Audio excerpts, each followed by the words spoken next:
Selamat pagi semua. Pagi, Pak. Gimana kabarnya hari ini? Baik, Pak. Wah, kelihatannya sangat bersemangat ya untuk mengikuti pembelajaran hari ini. Hadir semua? Hadir, Pak. Baik, sebelum kita memulai pembelajaran kita pada hari ini, ada baiknya kita berdoa. Menurut agama dan kepercayaan kita masing-masing, berdoa dimulai.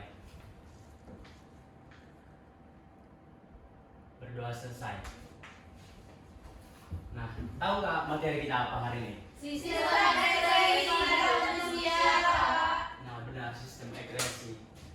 Jadi, sistem ekskresi ini adalah proses pengeluaran zat, sisa hasil metabolisme yang sudah tidak diperlukan oleh tubuh dan dapat dikeluarkan bersama urin, keringat, ataupun pernapasan.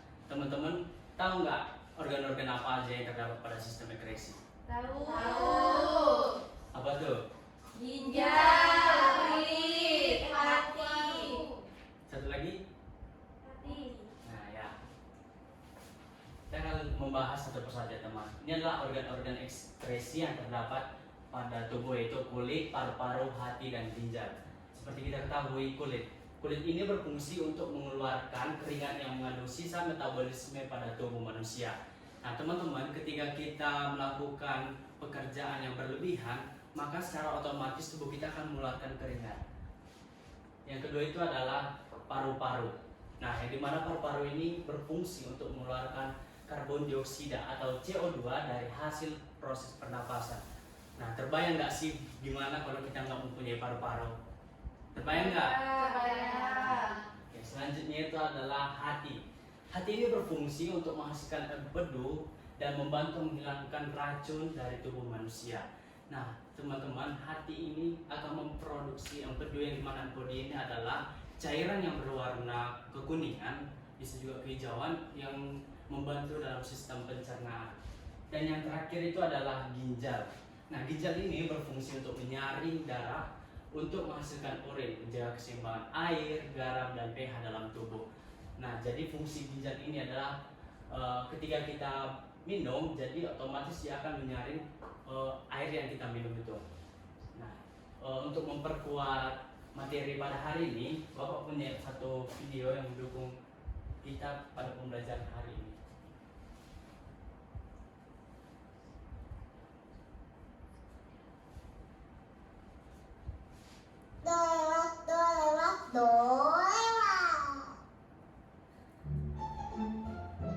Waduh, panasnya.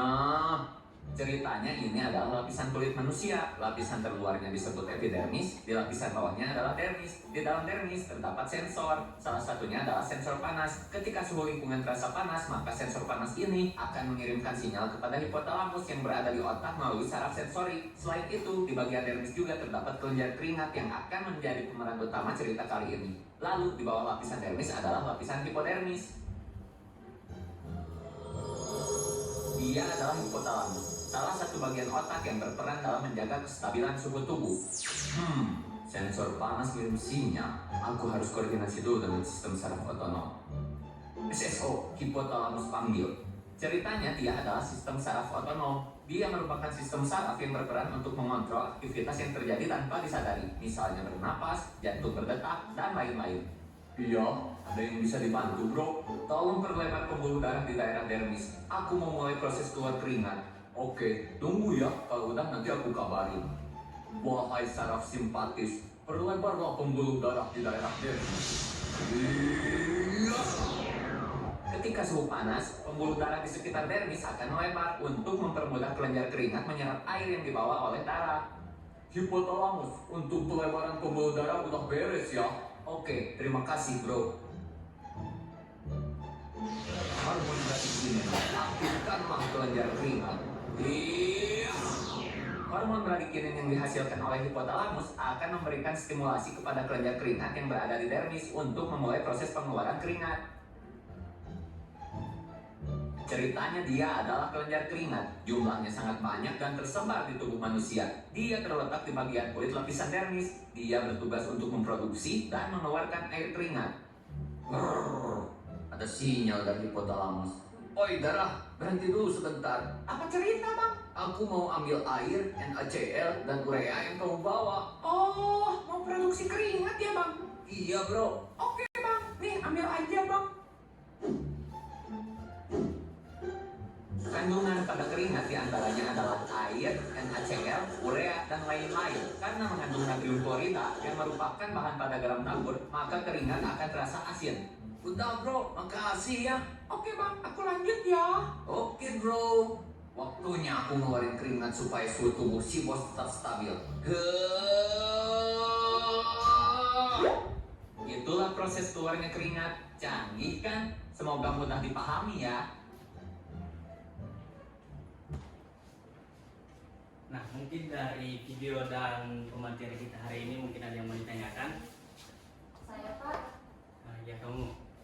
saya ingin bertanya Pak, apa contoh gangguan dari sistem ekskresi ini Pak? Nah, contoh gangguan sistem ekskresi ini sebelum kita masuk, nah seperti ini saya kasih keterangan.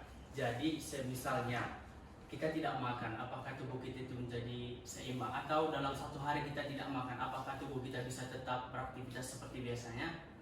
Tidak. Otomatis sistem ekskresi ini sangat diperlukan, yang dimana sisa-sisa metabolisme itu harus memang dikeluarkan, tidak boleh ditahan. Apabila dia terjadi penahanan seperti kita menahan air urin kita, tidak membuangnya, maka akan timbul batu ginjal namanya. Dapat dipahami?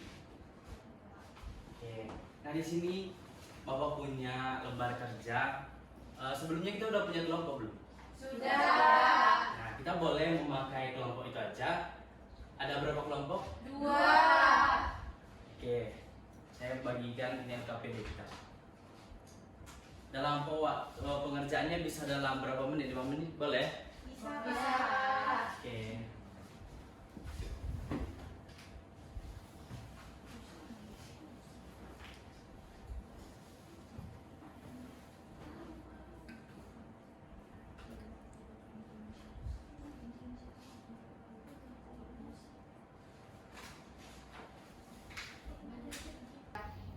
Gimana? Udah dapat hasil diskusinya? Sudah Pak. Nah, kelompok mana dulu nih yang mau mempresentasikan hasil diskusinya biar kita bahas bersama-sama? Kelompok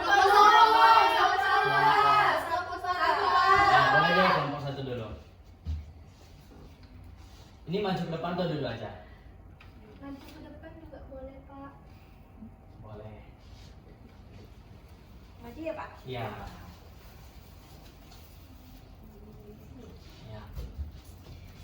Ya. Nah, dari hasil diskusi kami itu yang pertama ada kulit, fungsinya untuk mengatur suhu tubuh. Lalu zat yang dikeluarkan itu berupa minyak yang berlebih, air dan zat yang tidak perlu. Lalu terdapat paru-paru yang berperan dalam sistem ekskresi untuk mengeluarkan limbah dari tubuh. Zat yang dikeluarkan adalah karbon dioksida. Lalu organ hati berfungsi untuk menyaring zat berbahaya yang akan dikeluarkan. Lalu zat yang dikeluarkan itu adalah empedu. Lalu selanjutnya ada ginjal untuk membentuk urin. Zat yang dikeluarkan adalah urin. Lalu yang selanjutnya kelenjar keringat merupakan bagian dari sistem ekskresi yang membantu mengeluarkan zat-zat sisa metabolisme dari tubuh melalui kulit, dapat berupa air, garam, dan urea. Apabila terganggu akan menyebabkan ketidaknyamanan, bau badan, dan meningkatkan resiko infeksi pada kulit. Boleh yang berikut. Selanjutnya dari kelompok 2.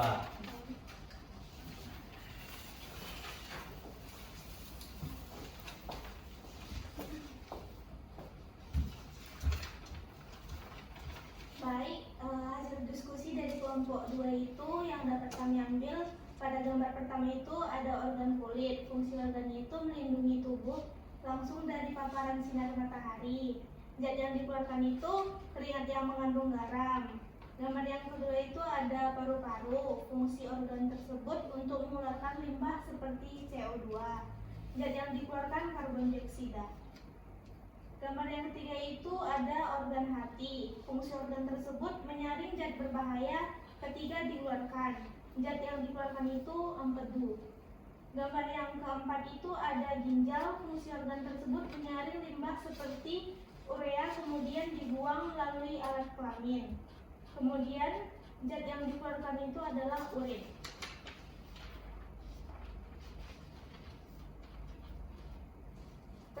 diskusi kelompok dan hasil yang dipresentasikan tersebut ada peran kelenjar keringat dalam proses ekspresi berperan untuk membuang racun dari dalam tubuh melalui keringat yang dihasilkan apabila kelenjar keringat terganggu akan mengakibatkan penyuntikan tubuh dalam mengatur suhu, beresiko mengalami serangan panas. Terima kasih. Ya, berikan apresiasi. Nah, jadi dari lembar KPD ini ada nggak yang kurang paham? Semua Pak. Semua ya, tapi kita masih tetap bahas satu persatu, boleh? Boleh Pak. Nah, yang dimana tadi seperti yang ketahui kulit tadi, dia akan berfungsi, fungsi organ itu akan mengatur suhu dalam tubuh kita. Ya, zat yang dikeluarkan itu adalah keringat yang berlebihan, misalnya berupa minyak. Nah, dalam paru-paru, dia akan fungsi organ itu berperan dalam sistem ekskresi untuk mengeluarkan limbah dari tubuh kita yang dihasilkan itu seperti karbon dioksida atau CO2. Dan yang ketiga itu adalah hati, dia akan menyaring zat berbahaya ketika ingin dikeluarkan. Nah, hasil zat yang dikeluarkan itu adalah empedu, dan yang terakhir itu adalah ginjal yang akan berfungsi organnya untuk membentuk urin dalam tubuh kita. Nah, zat yang dikeluarkan itu adalah urin. Sampai di sini paham semua? Mungkin sampai di sini pemateri kita hari ini. Mungkin di minggu depan kita lanjutkan dalam bagaimana sih mekanisme dari organ-organ ini tersebut secara lebih kompleks. Nah, mungkin untuk menutup pembelajaran kita pada hari ini ada baiknya kita berdoa menurut agama dan kepercayaan kita masing-masing. Berdoa dimulai. Berdoa selesai. Oke, akhir kata Bapak ucapkan terima kasih. Terima Terima kasih Pak.